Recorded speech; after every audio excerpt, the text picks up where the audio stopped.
Giant fingers and hands and toes, oh my. You ever hear that song before? Well, we got it here. Giant fingers, giant hands, giant toes, oh my. He said to me, you can't get blood out of a rock. I said, you must be yoking. He was a Swedish guy, that's why I said it that way. That's a scab coming out of a rock. It comes out of a rock just like this, a scab. And you say, oh, Roger, that can't be a scab. I said, oh, yes, it can be, because guess what? It's got a backing, which is called fibrin. You see that white backing from that scab? And you say, well, how did that get there? Maybe that just grew there by accident. I say, no, it didn't. Here's where it came from. It came out of these two holes right here, which are the vein and the artery. The artery has the red, the vein has the black, and they are in bone foramen because bone foramen carry blood from one place to another through your body. This is virtually undeniable. Anybody want to contest this? I am way waiting. All right, so thank you. Have a sterling day. Hello, my wonderful friends. It's Roger the Dislodger. All I could do is treat life as a comedy anymore.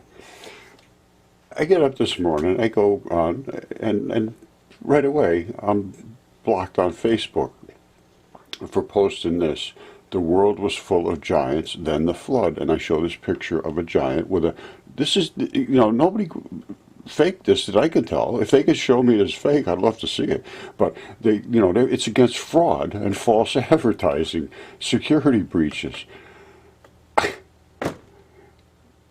I have a giant DNA certified, tested.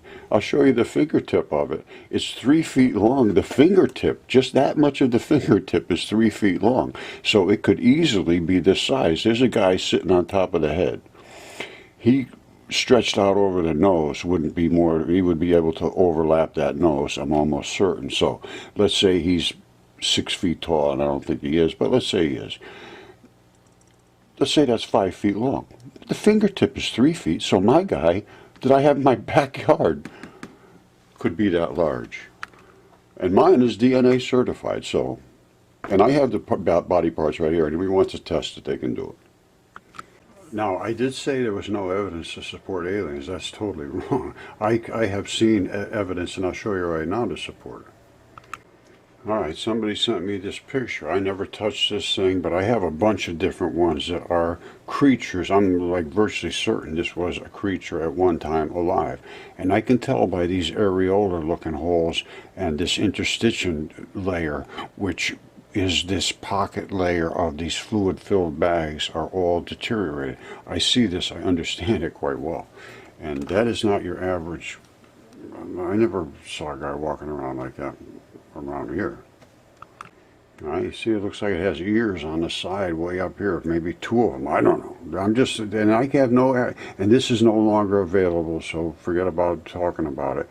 It's gone, and all the things that are, you know, spectacular seem to disappear. My stuff's not disappeared, it's all here.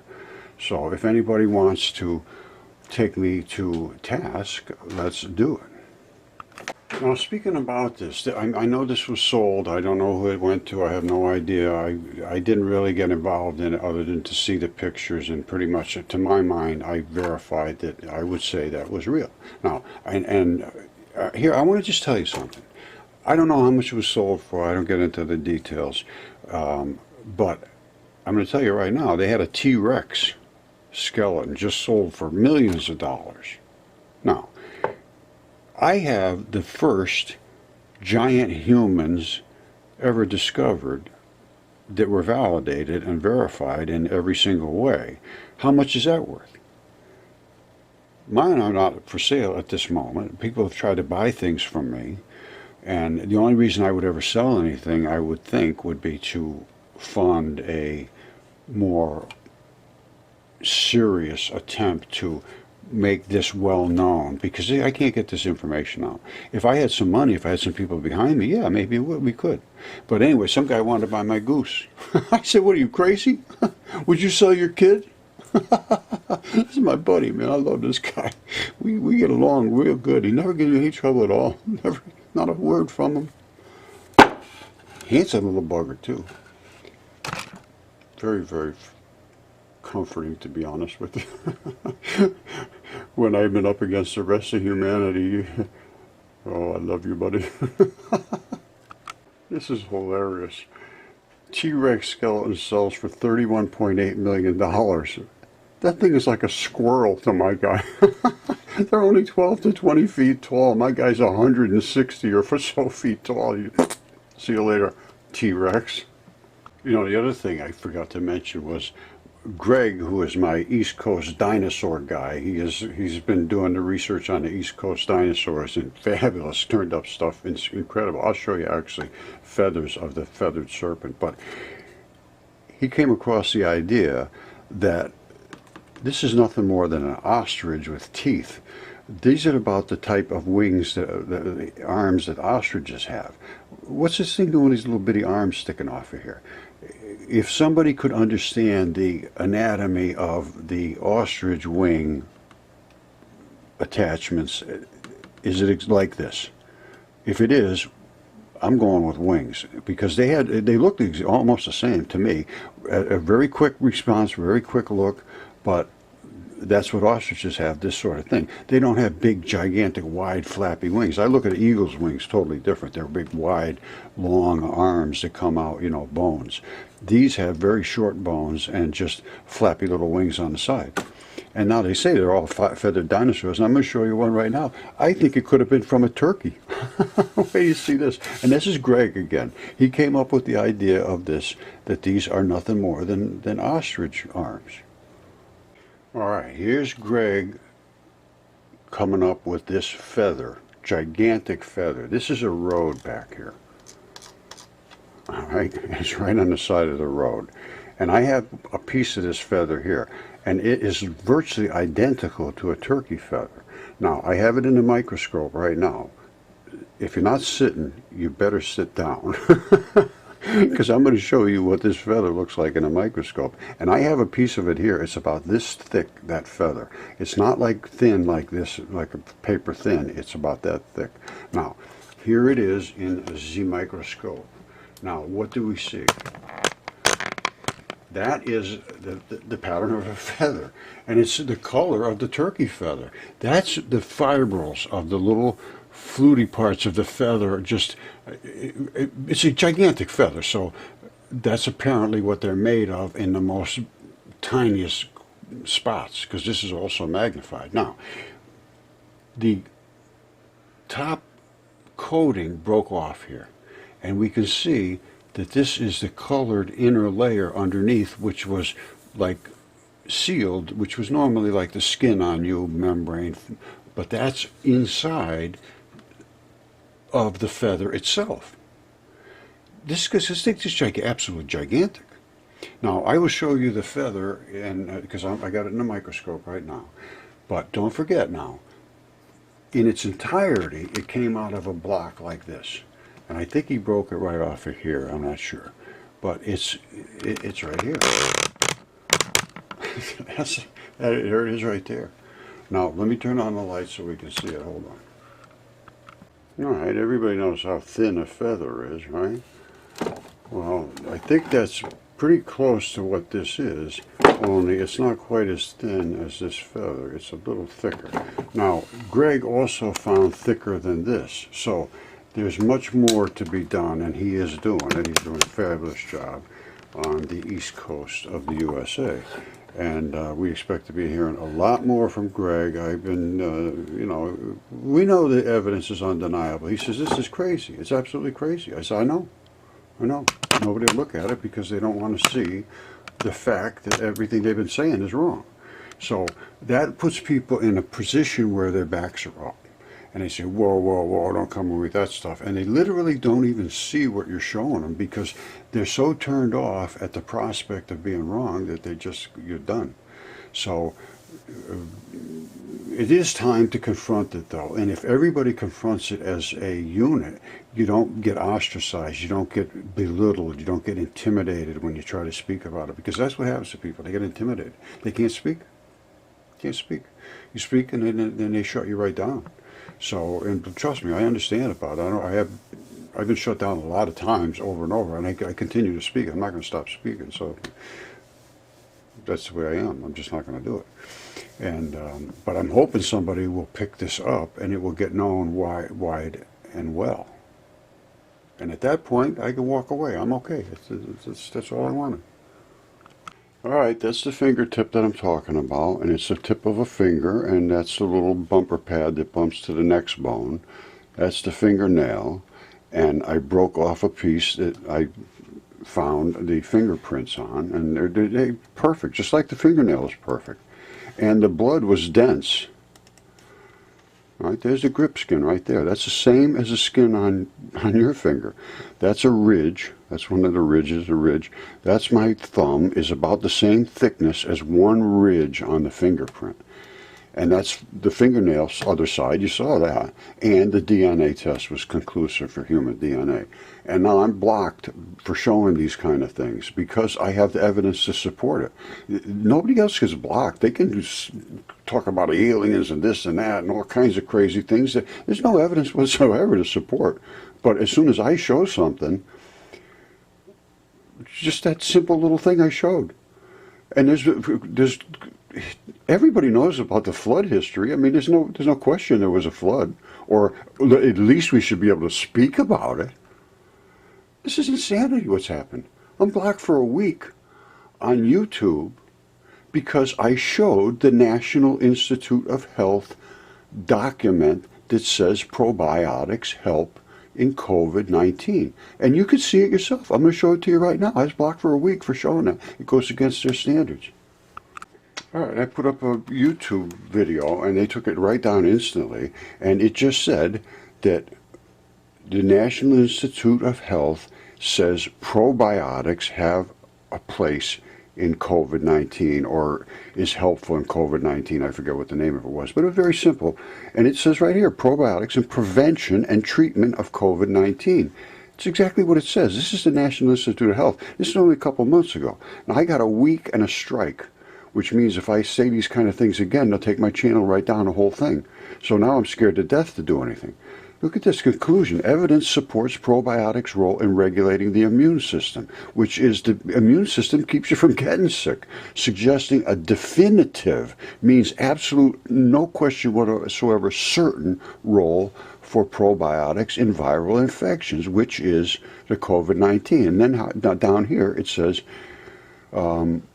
therefore, supplementation of probiotics in high-risk and severely ill patients, frontline health workers, might limit the infection. That's not bad. And flatten the COVID-19 curve, which is now up this going here. If we could tip it down a little bit, that would be nice. However, there's no random controlled trials. They aren't even testing it. So there's no conclusive evidence. So, on the other hand, circumstantial evidence supported the presumption that probiotic supplementation decreases the severity of COVID-19 responses, including mortality. And there's all kinds of stuff. Look, probiotics induce suppression of the inflammatory cytokine response, may prevent both the severity and even the occurrence of ARDS, acute respiratory distress syndrome, making probiotics attractive adjunct and something to add. And this was by the National Institute of Health. I got a strike and a week blocked, and if I do it again, they're going to take my channel. Well, if I have 2 more strikes to go, because this is the second time I've been struck for just posting what the National Institute of Health said. Because guess what? They knew this 10 years ago. Look at this. This is 10 years ago, probiotics and immune health. The beneficial effects of probiotics have been demonstrated in many diseases, and they knew this 10 years ago. This was 2011, October 2011. So, shouldn't anybody be able to speak about this, or should I be destroyed for speaking about this? And that's what's going to happen now. If I lose my channel, that's it. You know, I don't know what else to say. It's becoming a very difficult place to be. when you speak about things that don't want to be spoken about.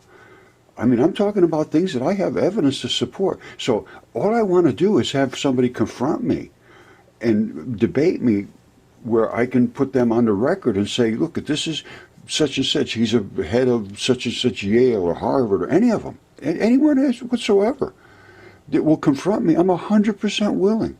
And they took another one down. I showed my DNA certified samples, and I said, if anybody can prove these are not what I am saying they are, I offer him $10,000. And they took that down too. They said fraud. I don't know, whatever they called me, something. So you can't, and I saw other people saying, I give you $10,000 if you can prove this car won't go this fast. They let that go. And that's still up there. Mine's gone. And basically, a lot of stuff is gone now. I can't, I'm afraid to post a lot of things. And to speak up is to be shut up. That's what I'm finding. And I want you to know, I'm for the vaccine, absolutely 100%. But I want to know, how do you prevent from getting it? How do you keep people from getting the long haul COVID? How do you stop COVID toe? I'm a researcher. I'm in every bit of chemistry, in the biology, anatomy, physiology, the physics, the atomic makeup. It's all because it all starts from chemistry. If you don't understand chemistry, you're done. And trust me, I understand chemistry. I've been doing this 50 years. So if anybody wants to talk about that, I'm right there too. And any of the stuff, because I know from my research that I have the ability to present things that people didn't understand. Because not only that, the interstitium, which is the layer that houses this probiotic bacteria in your body, it wasn't even known until a couple of years ago. I'm going to show you right now. All right, this is brand new. They never knew this. All these layers of tissue, fluid-filled bags were here. They're now calling it a newfound organ, and that's where all your bacteria resides. They never knew about this, so don't tell me that I shouldn't be able to speak about it because it's never been known before. And in these bags is where the bacteria is, and that's the stuff where the probiotics lives. Now, I want to just get away from this, but this really annoys me because they're not speaking about these probiotics, and this is what you need to be healthy in your immune system so you don't get sick. Or when you do get sick, your bacteria can react better. Last word. Okay, my wonderful friends, this is a bone foramen, or it's a cavity in the bone. I will show you in a minute. But what I want you to look at is the black area here and this black area and this circular divot that goes in there and these two little white spots. Now, I'm not sure exactly what to say about this at this moment, but I can tell you one thing.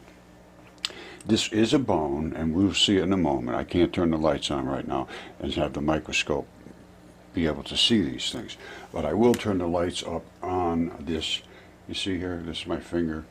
This is a microscope shot of this, and I'm going to turn the lights up on it, and then we're going to dive in a little deeper. But here goes the lights. Okay, we're seeing a little, but this, you can see there's a, obviously there's a cavity in there, and that it looks like a vein or an artery or something, but it's really what is the attachment from one bone to the next bone. And I will show you that. I'll take it out in a second. But the next bone attached to there, and it's like a cavity and a bone hooked up to it.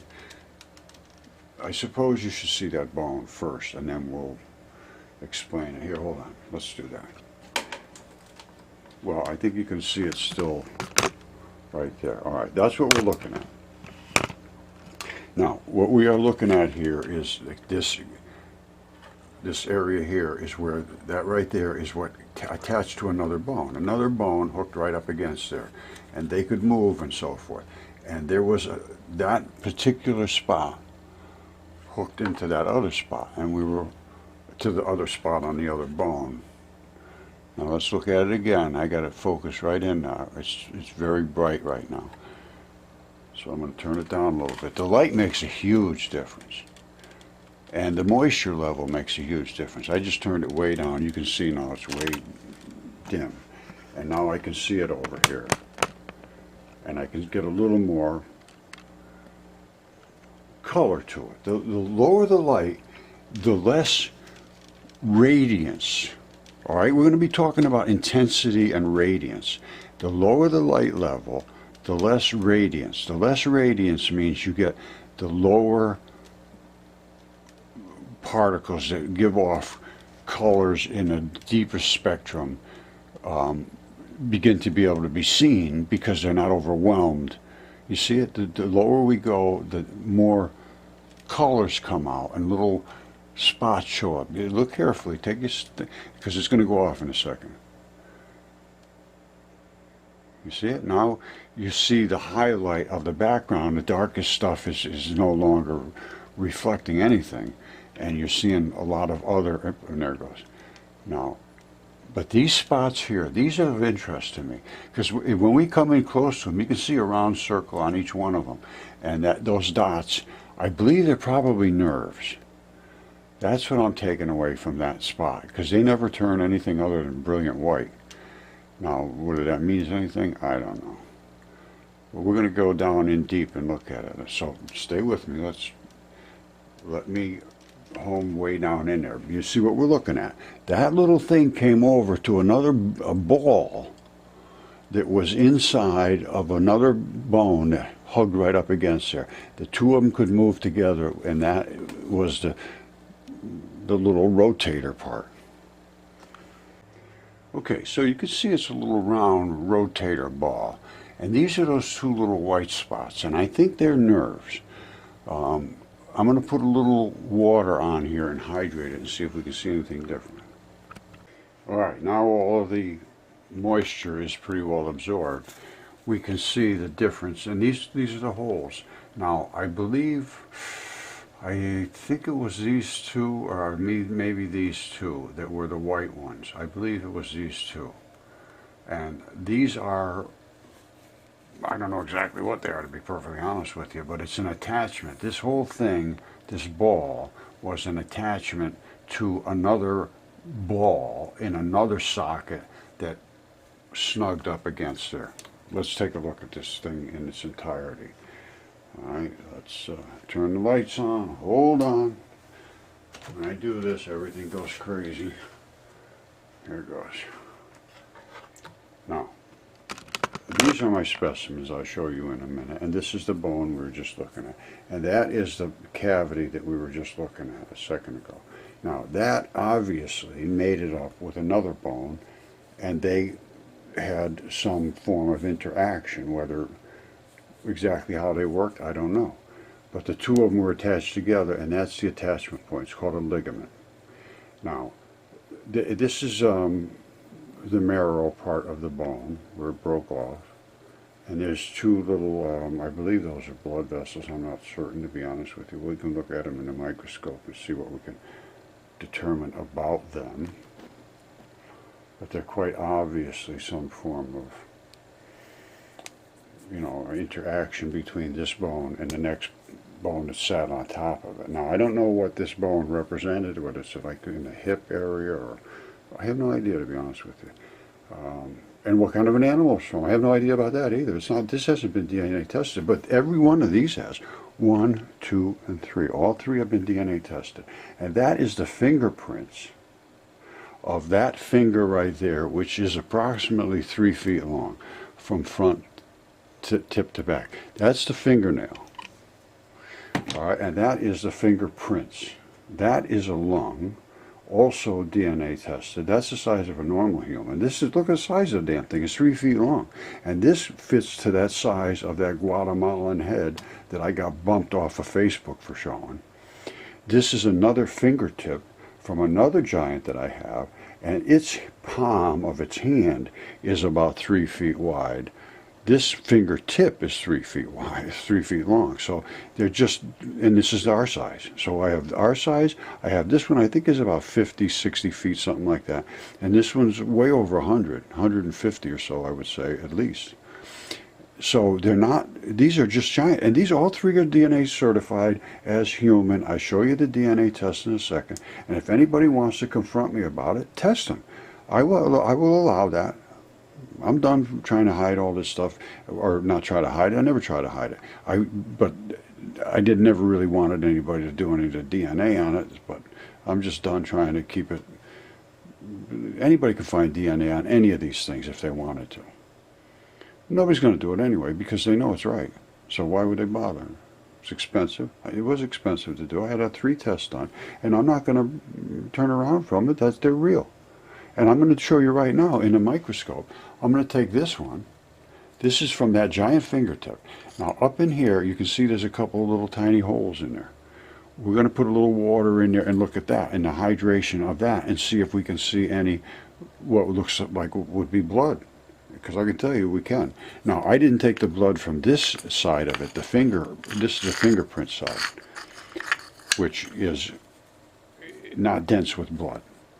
But up inside the finger, up inside this way, you have dense blood in the finger, just like in your finger. All your fingertips are dense with blood. I also have this goose. I was thinking of getting a goose DNA tested because it's an excellent spot. I took some out the other day and looked at some actual red blood came right out of somewhere up in here. I can't remember where. Right there. There it is. Right in that hole right there. That's the artery. And anyway, I'm looking into a lab to get things tested now and see if we just get this thing off the mark here. This is crazy. It's crazy. 6 years ago I had all this stuff done. It was all done. DNA, CAT scans. You know, I couldn't have everything CAT scan, but I had this is CAT scan, that was CAT scan, some other things. I had 7 CAT scans done. And they don't show a whole lot because they've been what's called nucleophilic substitution. You can see, you don't see any flesh in here. You don't see a flesh. It just looks like stone. It's hard as a rock because it is now. And the only reason it is because under a wet, salty conditions, you end up getting tissue to become stabilized by having the minerals and the metals and all of the other molecules come in and find other molecules that are looking to attach to something to stay stable instead of rotting. And that only happens in wet, salty conditions. I've recreated it, and it appears that all these things happen from what they know. They talked about the Great Flood. Yeah, flat as a pancake. You see that? That guy died laying just like that. And when, after the dry out happens, everything separates along the fascia planes, which is the coating of everything. The coating of your skin, the coating of your lungs, the coating of a heart, the coating of the bones. They all have membranes around them, and those membranes separate everything from what was inside here originally anyway. And at 7.35 pH right in that area, they're going to still feel like they're in the right, because they're almost inert in your body. They are just collagen fibers, and they react to salty conditions to say, I'm okay, I'll just stay here right here and I'll just coat this thing forever. And they do. And then when it dried out, they just turn dry. And everything inside turns solid because it's already been stabilized. It just needs now to get rid of the watery substances and the fluids, and then it becomes just solid rock. That's what I see right here. And I mean, that's what you see. If you see anything else, that's a goose head. You see the feather patterns in there? Everything turns basically to the same stuff in the same waters. So if you're starting out with fascia, it's going to turn to this feldspar. If you're starting out with fleshy and bony stuff, it's going to turn to, let's say, basalt in this particular case. You can't see even, you can see where the neck was. If you look carefully, you can see where the neck architecture is, the anatomy, but you can't really discern that from the flesh that's over here because it's all been invaded by the same stuff. Look it up, it's called nucleophilic substitution. And it happens in wet, salty waters. I've done it. It takes about a year. You can turn virtually any biology, well, any fleshy biology, into a stony material. It's not completely stone within a year. It's like a leathery, hardish sort of thing. And then after you take it out of the solution and it dries up, it turns pretty solid. I have some stuff. I did it, oh, I don't know, 3-4 years ago, and it's pretty solid. You know, it's like, you hit it on a thing and it goes snap, snap, snap. It's not like putty or anything. It was for a little while after it came out, but after a couple of years, it was pretty well solid. All right, this was the chicken tissue that, you know, it's been sitting around here, I don't know, 4 or 5 years at least. But after about a year or less than that, maybe 6 months, I took it out of the solution, and this was basically looked almost about like that. And this is just as it's been hardened out over the time. And all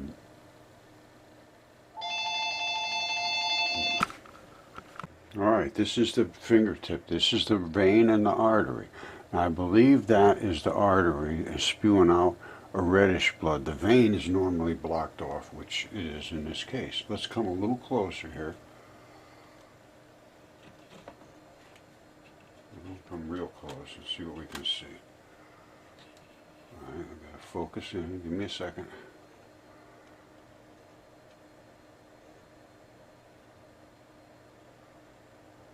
Boom.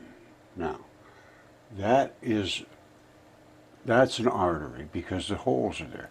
That's a vein, no holes, plugged up. Now, let's put a little water on there. I'm going to hydrate it, and then we'll come back to it in a minute, and we'll see it. But let's see if we can come focus in and out of here. You see? That is a clear, and we can come a little closer, and it's clearly a blood vessel, and that is clearly a blood vessel which is open up, and that's the sign of an artery. They open, the veins clamp off, and they seal, and they turn normally black in mud fossils. Now, if we turn the lights down, we may see a little difference in the appearance. You see, whoops. And if we turn it up real bright, we will see just a whole different, just way too much color, you know, too much light to, well, that's not bad. You know, it depends. You got to play around with these things, and then you can use different lighting sources. I have all kinds of different lights and fluorescent lights and everything else. But anyway, let's put a little water in there. The hydration makes a big difference. Okay, so as you know, I'm claiming this gigantic fingertip. The fingerprints are absolutely flawless. The fingernail is flawless. It's absolutely huge. One fingerprint ridge is the width of my finger. You see that? That's just one of my finger ridges is the width of my entire finger. That is a human lung, and this was tested DNA proven human. And I showed the blood vessels. This is also dense with blood, and these two came back as dense with excellent quality DNA, because it really literally was blood. This was also tested, and this is a third specimen. So I got the gigantic, I got the actually human size, basically, and then this one is in the middle between the two. And this one here was also tested DNA and CAT scanned, and they all were CAT scanned.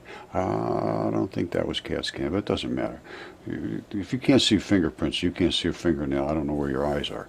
And that one there, I also have the palm of the hand. I have knuckles. I have actually part of the feet too. This one, that's all I got of this one, but it's a lung. Now, and that's been tested, DNA and CAT scanned and everything, and the blood came right out of down in here. Now, I took the blood and sent it off to a lab. I was the one that extracted the stuff, but I know where it extracted from. As I showed you, it's very simple. This one here is just saturated with blood. This one came back as not as dense with blood because it's basically now been replaced and turned into what is a mud fossil. You see this? I broke this piece off to see if I could find any blood in here. That's the vein side, and I really couldn't find anything that I could determine from being rock. It just looks like rock. But in the CAT scan, you can see where the fingernail was and all that stuff. You can actually see it if you get it in the right light. But anyway, and the bone pattern here. This was a thumb. And that's why the bone sits on the side of a thumb. This one is not a thumb, I don't think, because the bone, I believe, is in the center. That's what it looks like to me. This one, the bone sits off to the side. You see it? And that's what happens on your own thumb. If you see, you bend your thumb like this, you see one side is flat up and the other side it hangs off the edge. This side goes flat and this side hangs off the edge. So you're not meeting up straight in the center. That's my take. Now, and again, all these things were on the DNA test, all three of them that I just showed you. So I have the proof of the giants. If somebody wants to disprove it, they have to disprove it. I have proven it. And I'm going to show you the rest of the parts that go with this hand and this finger. I can see the outline right there very easily now in that particular light. I don't know if you can. But in the CAT scans, it's very, very obvious. And that's the apical tuft at the end, which any good anatomist would understand. That's the tip of a fingertip. And this is another one, and it has all of its balls removed except one. And that's what happens. It sits in here, and then there's a whole bunch of tendon straps that come back, and the balls anchor in here, and that gives you mobility to do all that stuff. All right, now let me show you the DNA test and the hand.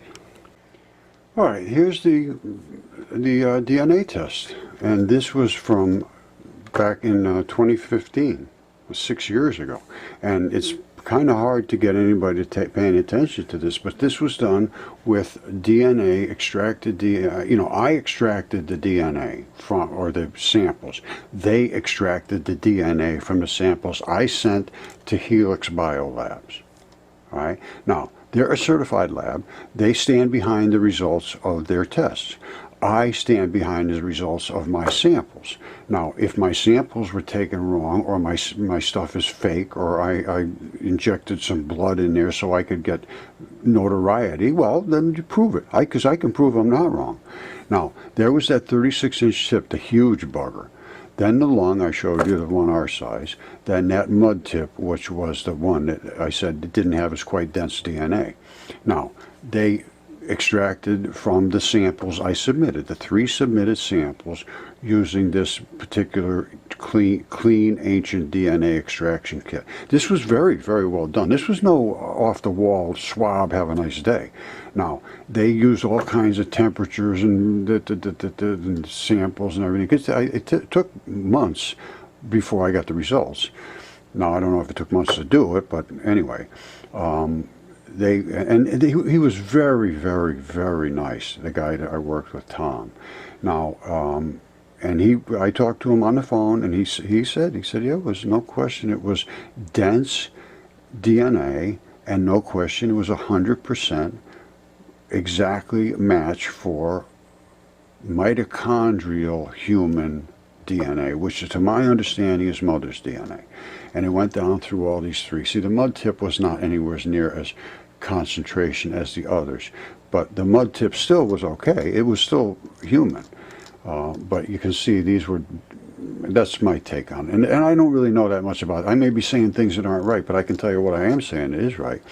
Excellent quality DNA sequence obtained from the 36-inch tip, that big bugger, and from the lung using those primers.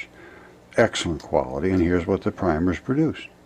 Homo sapien, mitochondrial cytochrome B, and D-loop region on both of them, on all 3 of them actually. But again, one was not quite as dense because it was invaded more with, it had more flow through, let's put it that way. The other ones were more preserved in, the blood was preserved quite well. And these were all the CTAGs, and that's the results are verified. Lab director from Helix Biolabs.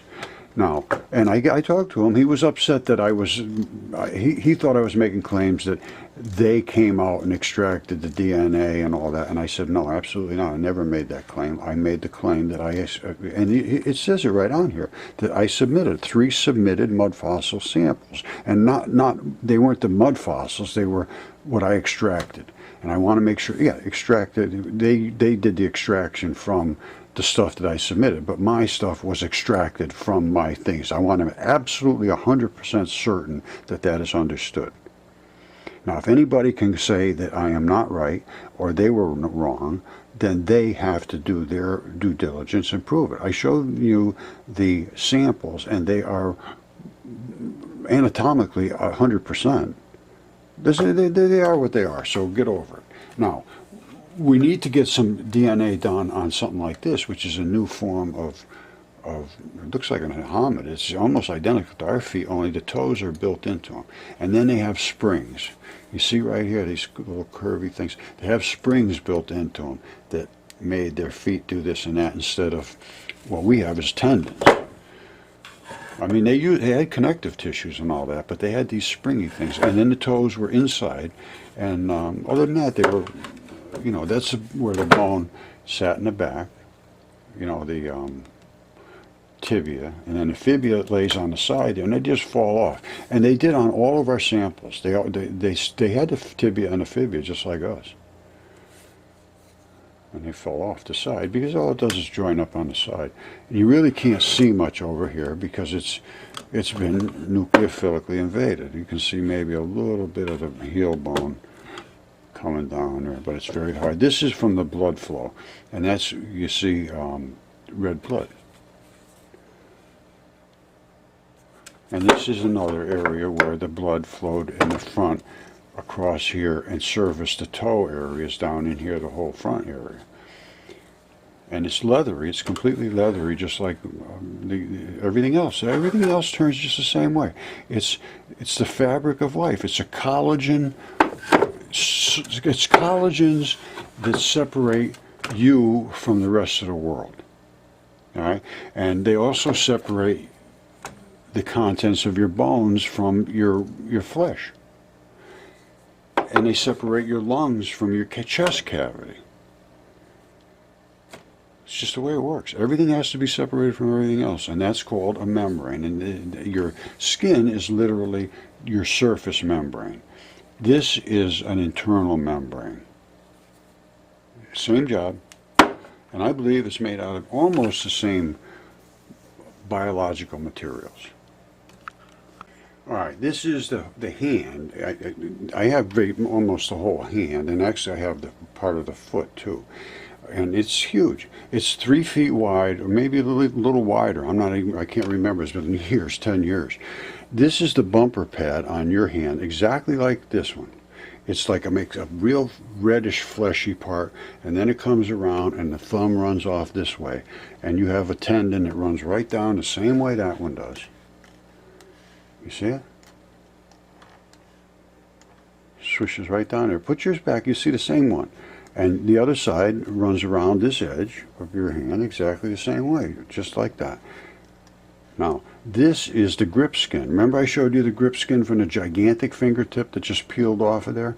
And I can show you a picture of it. Hold on, I have the grip skin. I'll show you in a second.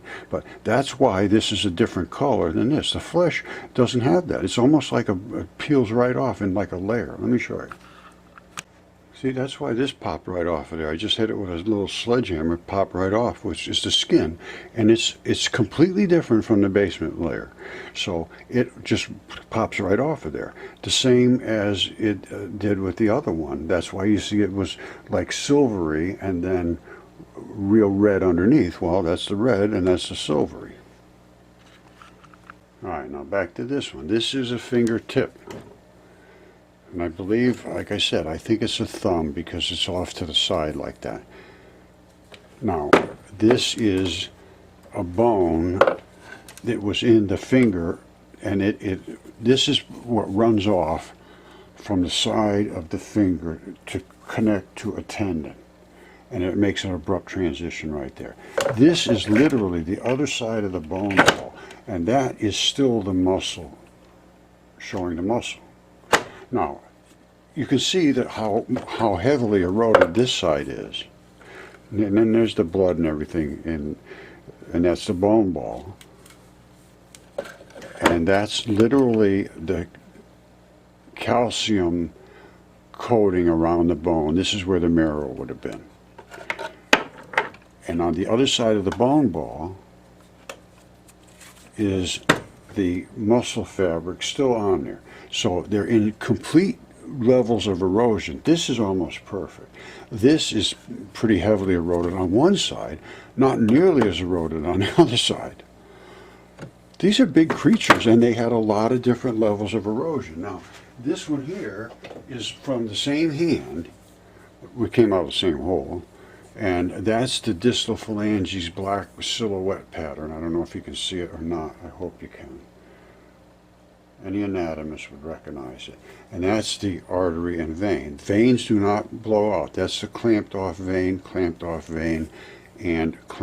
vein. Open artery, open artery, open artery, open artery. That's why, and what happens is the artery blood comes down and it has to wiggle its way through until it gets to the vein side. Veins cannot go backwards because they have clamps. You try to go back and it seals off. The artery's just wide open. That's why they blow right out. They just explode right out wherever the arteries are at the surface and under pressure. Pop right out like a cork. And they just will leave them wide open. That's why they're wide open everywhere. This has it too. In the CAT scan, you can see all the wide open arteries, and you can see that the veins are clamped off as well. But that's about all you can see in the CAT scan. You could just make out the bone pattern in there, but you really have to look. So anyway, and I have a toe from one of these. The toe is like this wide, one toe. It's just gigantic. All right, this is real hard to see the anatomy, but that's one side of like a tendon area, and this is the other side of the tendon area that runs up to this. I believe it's a big toe. I just don't know, but I'm almost 100% certain it is a toe. Now, I'm going to put a little moisture on here, and then we're going to see if we can see any difference in what it looks like, because moisture is the thing that gives you the best look at stuff. Alright, so we're going to put a little moisture on there, but you can see the anatomy right now. If you know what anatomy is and how to look at it, you know, it's pretty obvious.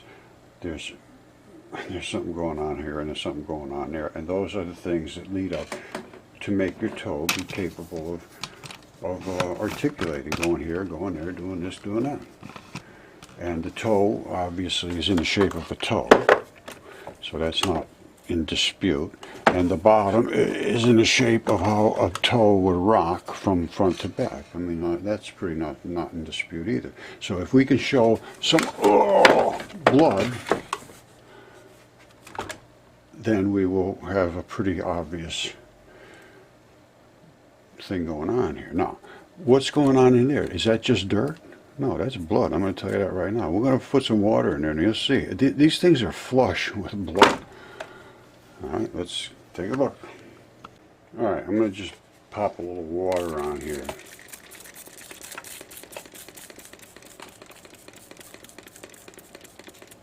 See what we can see in what they would call gross anatomy, which is not into the microscope.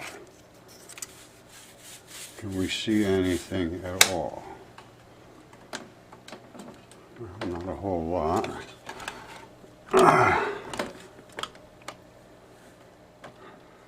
Well, if you look carefully and you get it in the right light, whoops, you can't see that at all. So no matter how carefully you look, you're not going to... No, look carefully. Anyway, now, this here and over here, these are both spots that were, I believe, the tendons. You can see the little round spot here, and you can see a round spot over here somewhere. I found it. Oh yeah, you see it right there? That's the round spot there. And this one has a round spot over here. Now, let's see if we can find some blood. Let's get the microscope out. This microscope comes out, and we can focus in on stuff like this. Now, I want to turn this light off and focus in. Hold on, let me get this junk out of the way so you can see Focus in on that. If you can focus in on that, good for you. Hold on, let me focus in on this, which could take some time. All right, there it is right there. That's what's in this rock. Look at this, blood holes. There's blood holes everywhere. I'm just grabbing, I'm just popping it here and popping it there. Look. That's all blood. All right, this is the toe. All right, you got me? That's down inside there. That's not just nothing. All right. You see? It's blood. I mean, I can get blood out of here, gushing blood out of here. So what I need to do is get a lab to test this. Now see here, there's no water in here yet, so you don't see it as blood here yet. But down here, where the water is in here, you know, it's just obvious what it is. Look at that.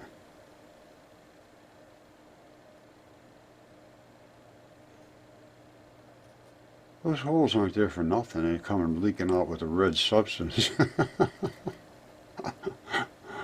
Oh, man. And I've got them, well, I'll show you. Well, you saw the, well, hold on, let me just show you one. You want to see a scab? I'll show you a scab. Okay, I did show that scab, but I'm going to show it again. This is a lung that was stripped right down the pleura, all down to the alveoli, which is obviously, you can see it here. All of these little red spots leaked, literally leaked blood just like this, all over the place. That's what came out of there. Now this one here was the one I had DNA tested. And that's where I took the blood out of that red area down there.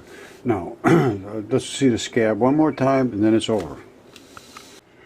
He said to me, you can't get blood out of a rock. I said, you must be joking. He was a Swedish guy, that's why I said it that way. That's a scab coming out of a rock.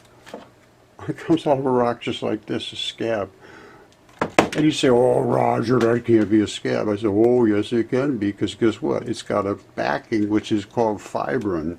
You see that white backing from that scab?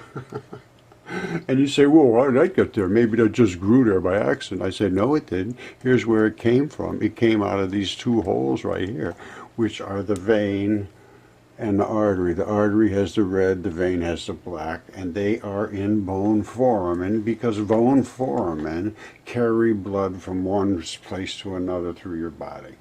This is virtually undeniable. Anybody want to contest this? I am way waiting. All right, so thank you. Have a sterling day.